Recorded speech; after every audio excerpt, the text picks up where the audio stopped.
folks, and welcome to Book 101 Review. Book 101 is all about the books that I read for the last 40 years. And today I have my special guest.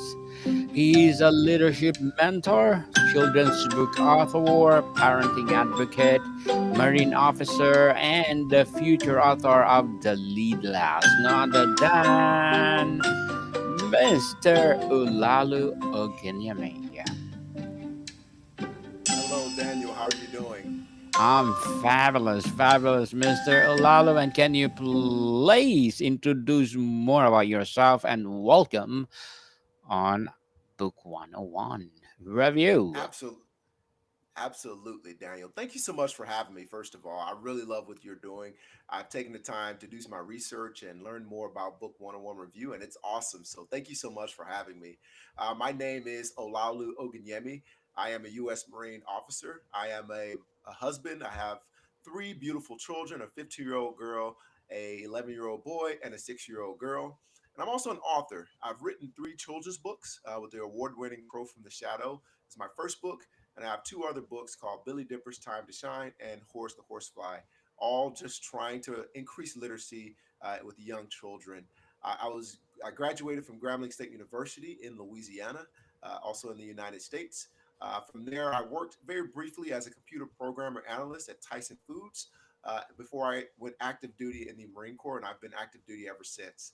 I'm excited to talk to you today about my upcoming book, which is called Lead Last 21 Counterintuitive Principles to Becoming an Effective Leader. So I'm very excited, Daniel, and thanks for having me.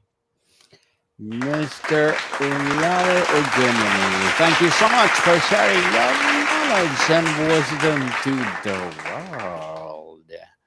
What does lead loss mean to you, and how does it challenge traditional leadership paradigms? Absolutely. So, lead last actually has two meanings. I came up with this while I was running. It was a bit cold that day, so you guys have to forgive me if it's not a good idea. But there was two reasons I came up with the idea lead last.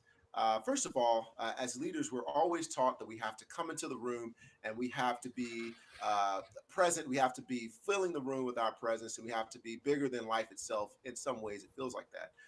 But instead, what I'm offering is that really lead last is about changing that dynamic. And instead, we are leading from behind. We're actually there to provide resources for those we lead so they can grow and develop. So that's the first reason. And the second reason that I titled it Lead Last is because I want everybody to take on these principles and these things that are proven by leaders throughout our industries and throughout the world.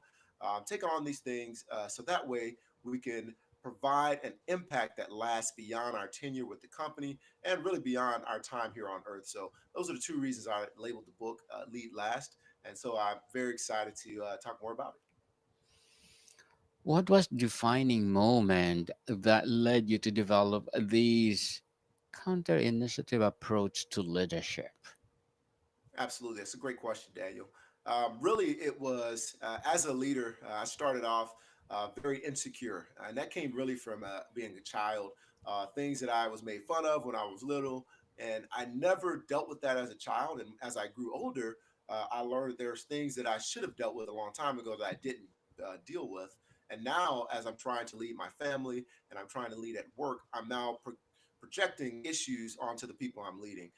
So really, the defining moment for me was getting to the point to where I saw somebody who was in the same boat as me, a young leader who's just trying to figure out their way. And I said, man, it would be nice if there was a resource out there that just takes it in very small way and almost in a guide form. That's the way we've written the book, and really into almost like an airplane guide, if you will, airplane read, where you can take it and you can read it and learn more about being an effective leader. So for me, it was trying to take all the things that I learned over the last 10 to 15 years of being in leadership and trying to provide it to those emerging leaders so that way they can come and become more impactful leaders over the next few years. How do you respond to skeptics who say this approach might be seen as a passive leadership? Absolutely. That's a great question.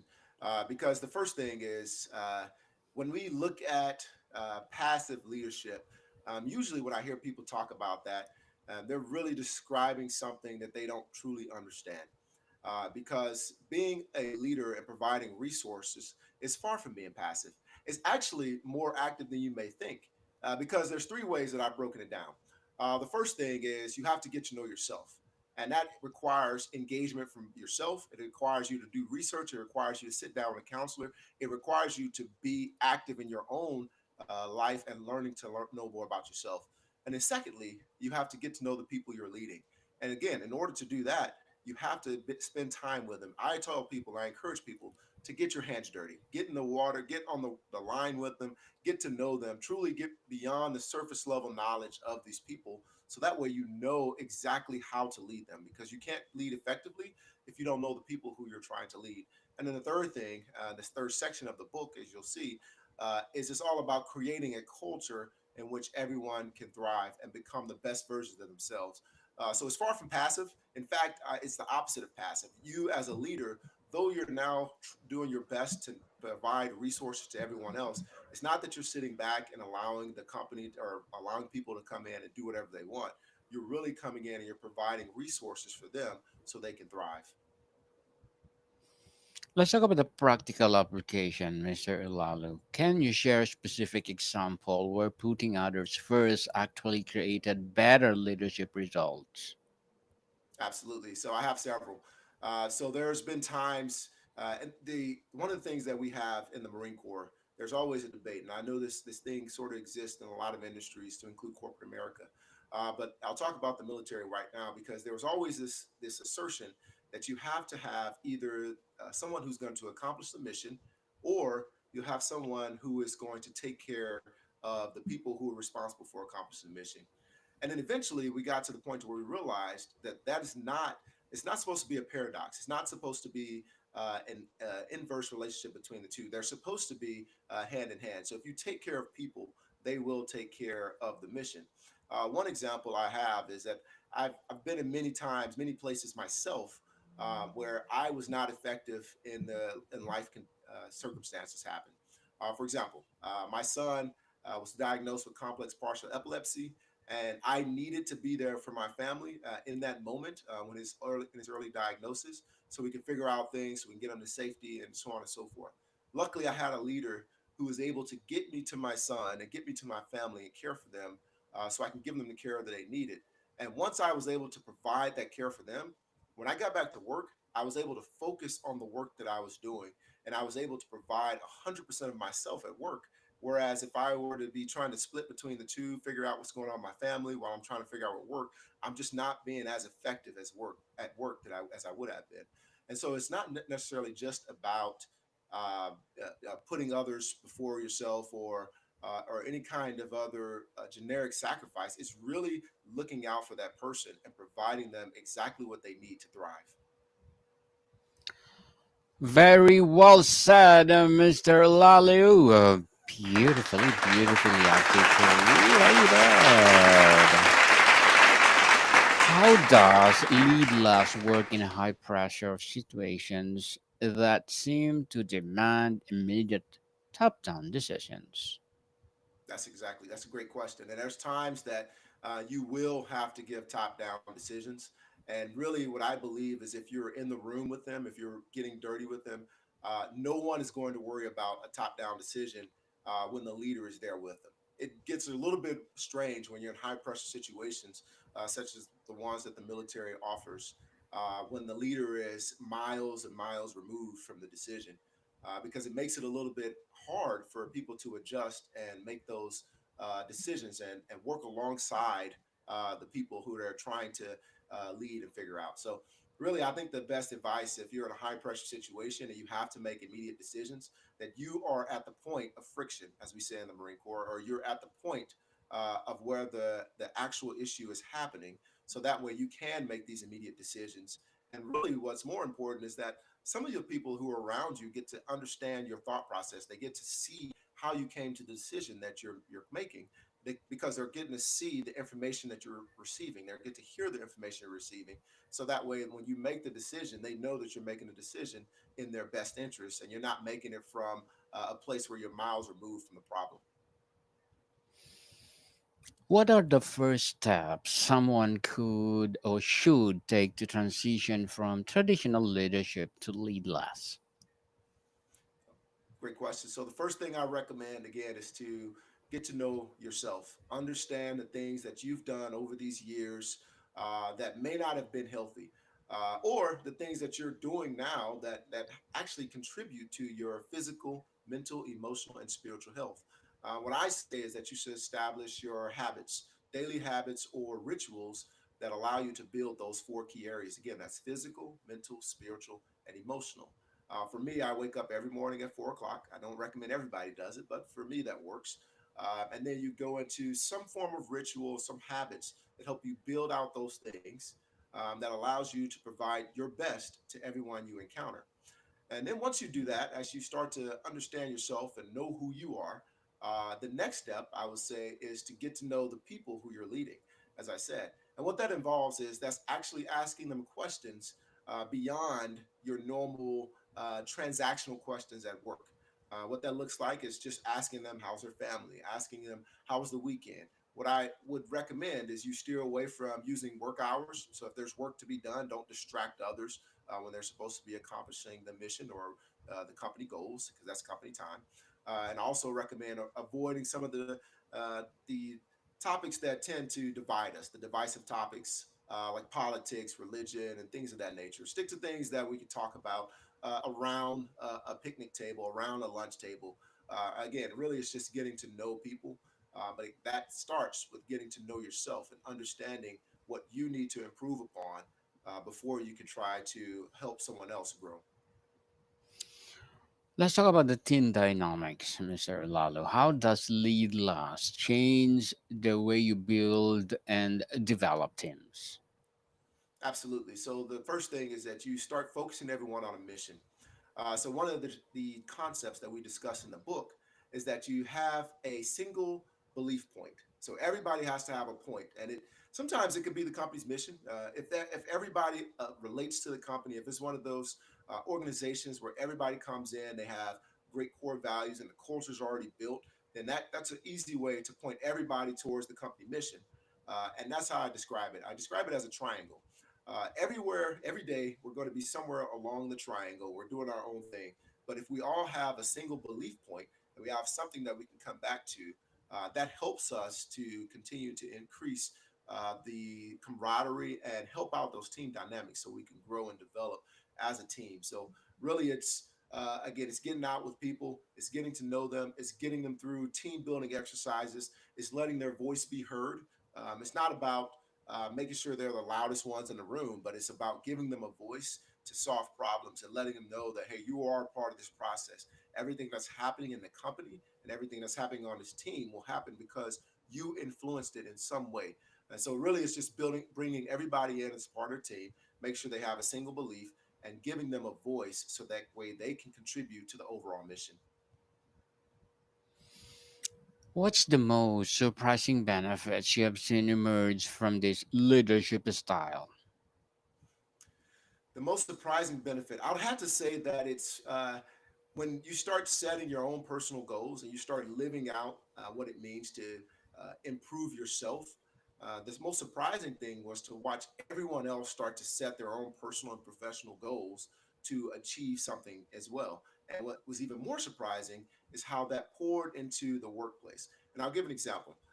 So one time I was out with my team and I started talking about my personal fitness goals. I had a goal that I wanted to be.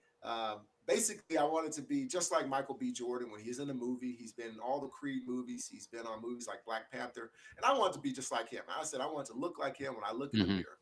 And I set that goal and I told my team that and said, okay, guys, I'm going to do this. It was just some kind of joke I said to them. And I set a goal and I started going forward. I told them how I'm going to achieve the goal. I told them how I was going to do it through diet, to exercise, cardio, and strength training. I told them that was really my way I was going to do it. What was interesting though is how they started to rally behind me to support my goal. And this again was a personal goal of mine. But what's even more interesting is how they started to present their own goals. And every time we started to talk about our goals, it became exciting. It became more of a team building thing because now everybody was supporting each other's goals. We're cheering each other on, and we're all seeing our personal goals begin to build. And because that morale was happening on the outside of work, it started to evade our workplace. And in a way, now we're starting to do the same thing with our work goals. So I set a goal for the team, and the team starts going towards that goal with that same level of momentum and energy as they did with their personal goals. So really, that was probably the most surprising thing, that the things that you do in your personal life really help out in the professional world. Mr. Olaolu, as a leadership mentor, children's book author, parenting advocate, marine officer, future author of The Lead Loss, what are your short term and long term goals? Absolutely. So, short term goals, I'd like to go ahead and publish Lead Last, get it out, and start really going around and talking to people about this, working with organizations and teams and military academies and so on and so forth, and really just talking to them and helping these young emerging leaders who are very energetic and they want to lead well, just helping be their coach, helping to lead them along the way. Along with that, I like to work short term again, continue to work alongside schools where I get in and talk about increasing literacy. I talk about the writing process to encourage children to pursue their goals and their dreams so that way they know they can be whatever they put their mind to. Long term, once I retire from the Marine Corps, I'd like to go back to my hometown and continue to upbuild the young people there. They're my hometown. That's where my heart is. I really want to pour into that community and let them know that there is another way. There's other ways other than being entertainment or whatever other kind of things that may be told to them. I want to let them know that there is a positive example and help them pursue their dreams, whether it be higher education or anything else like that. And then lastly, I want to go back long term and help out some young parents. I was a very young parent myself, and so I know the struggles and the complications with trying to raise children. And so I want to go back to my hometown and invest in those young men and young women who may have children at a young age. And I want to let them know that number one, they're not by themselves. We can come alongside and help them. And number two, sort of give them tips along the way and let them know that they have a friend that they can rely upon. Good luck to your goals, Mr. Olaolu, and looking forward for more success. And what would be your piece of advice for those people out there who want to be like you?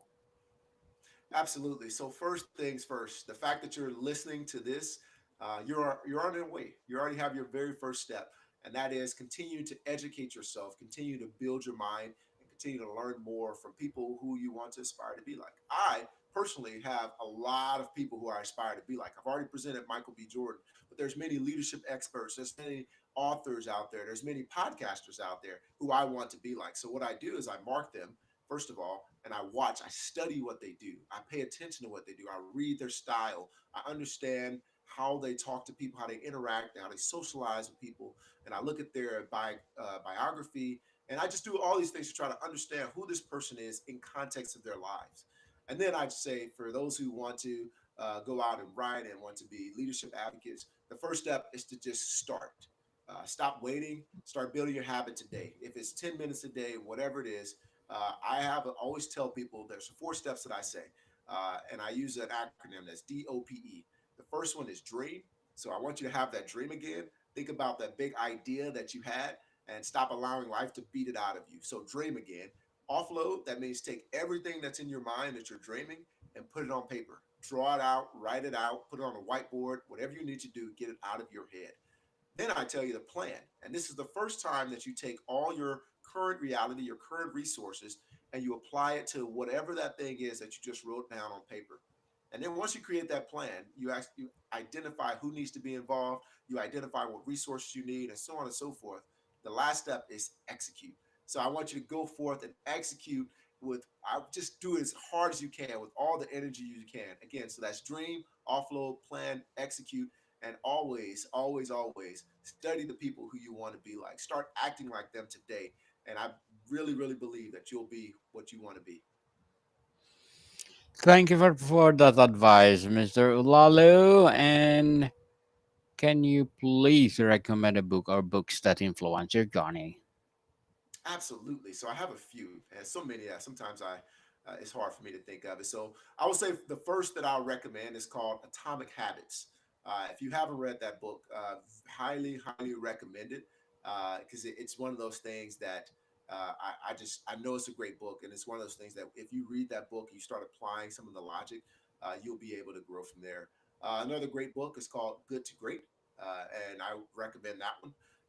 This is really focused on how companies went from good to great, but of course, there's things that you can learn there. Another one is a slightly older one. It's called Think and Grow Rich by Napoleon Hill. And I believe that's another great read that I highly recommend. And then lastly, I would say that if you pick up, for example, any of Dave Ramsey's materials, really, I think you can start improving upon your financial aspects. You can pick up any of Rich Dad, Poor Dad, any of those kind of books by Robert Kiyosaki. Any of those things, I highly recommend that you start looking into your financial well-being as well. So those are probably the top books off the top of my head. If you want more, of course, I'm willing to provide more if you reach out. Yes. Thank you for that recommended books. Truly, truly empowering books, people. And Mr. Olalu, let's talk about the legacy building. How do you believe leading from behind actually builds a stronger legacy? Absolutely. So, because you're providing people what they need, which includes training, what you're doing is you're creating people who now are going to be able to lead when you leave the company or the organization or whatever you're planning on leaving. Because we're all going to leave one day. We're all going to retire. We're all going to leave this earth. No matter what we do, we're all going to leave one day.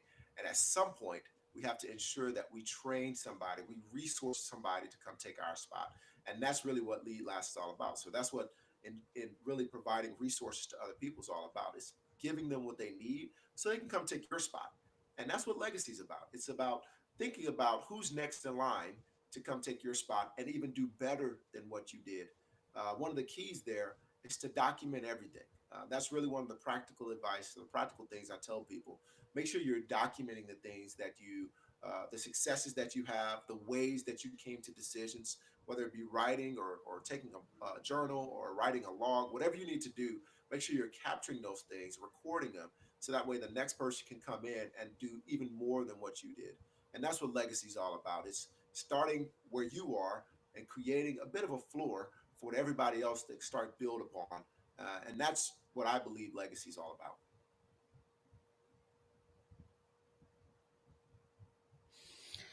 And how does this approach create leaders at all levels of an organizations? It's a great question. So this approach creates leaders because what it's doing is it's really giving them the tools to learn how to lead others. So you're telling them that I trust you enough with a piece of this company. So, and what, by that I mean, you're assigning them, for example, as a team lead, and then you're giving them resources to be successful as a team lead, which helps to build confidence, and of course, it helps to build the bottom line of that company. So by giving them the resources and building them up and helping them to become stronger leaders, now you're starting to build up the future leaders of the company. And that's why I focused on the emerging leaders because there's many successful CEOs out there who've done phenomenal things, and I even mentioned them in my book. But I'm focusing on the emerging leaders, those who are coming out of college, even some that are in high school, or some that are in the first few years of their work experience. And what I'm doing is telling them that this is the way that you build people, you help them to develop and grow to become better than they were the day before. And so that helps to build those leaders as they continue to rise in the company and they become greater and greater, and the company becomes better and better. What lasting impact have you seen in organizations that embrace Lilas, Mr. Olalu? Absolutely. Absolutely. So one of the things is they start to look out for each other. People start to truly love being a part of an organization when there's a leader that's decided to lead last. They believe in the company. They believe in what they're doing. I've met some employees from some organizations, and this is what inspired me to write the book. It wasn't just the military service, but it's corporations around the world where you're talking to them and you start to see them light up when they talk about the company or their work within the company, and that's the right answer. But you can get people to light up and have pride in the organization that they're in. you're on the right track. And that's really what Lead Last is all about. It's getting them to believe in what you're doing. It's to getting them to believe in your mission and your vision, and then follow you and turn around and develop the people who are behind them. So that way they can continue to build the company and the organization for years to come. So let's talk about the future vision, Mr. Lalo. How could this leadership philosophy change entire industries if you widely adopted? Absolutely.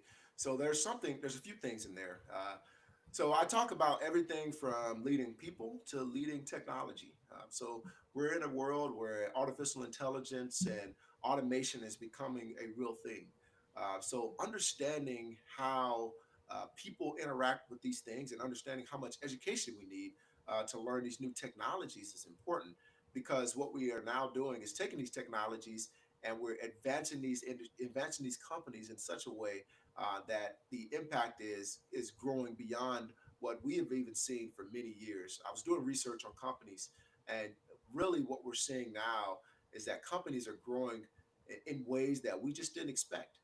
A lot of times we try to forecast what's going to come, but we just didn't expect a lot of the technology boom that's truly happened in our century, in our lifetime, the 21st century. And it's just become an amazing thing to watch.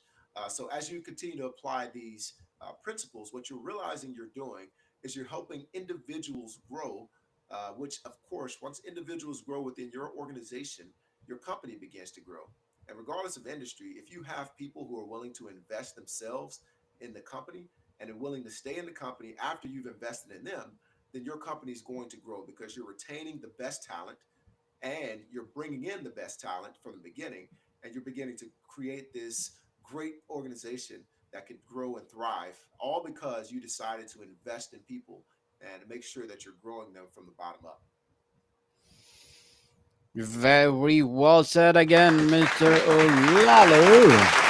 Beautifully articulated. And before we wrap up our discussion for today, I'm inviting you to please to listen to my other podcast, people, my other podcast, because my Abstract Essay is already in fifth season, Abstract Poetry in second season, and my book 101 review in fifth season too, Comedy 101 in second season, and my Food 101 in fifth season as well, Geography 101 in fourth season, and my baby podcast Law 101 and Mental Health 101. Love Letters in third season, and my Movie 101 review and Music 101 in fourth season, and Science 101 and Sex 101 in its first season. Please listen to them wherever you listen your podcast. So, Mr. Olalu, what's one simple actions listeners or viewers could take today to start practicing lead less? Absolutely. Read more. Pick up a book, read today. Start studying and learn more. Fill your mind with more knowledge, and then start. Don't waste any more time. Start the principles that we've talked about today. Get to know yourself, get to know others, and start building a culture where people can thrive. Mr. Olaolu Ogunyemi, thank you so much for sharing your knowledge and wisdom to the world. So, can you please invite our listeners to support your advocacy, your upcoming book, or whatever projects that you're doing right now? Absolutely. So the best way to reach out to me or figure out what I'm doing, www.parent-child-connect.com. Again, www.parent-child-connect.com. You'll find everything that we have there. I look forward to seeing you there. Yes, people, let's support Mr. Olaolu Ogunyemi because if you support him for sure, more and more empowering books to come, more and more empowering advocacy to come. So, Mr. Olalu, thank you so much for your time. Thank you so much, Daniel. I appreciate you. More to come, people. See you soon.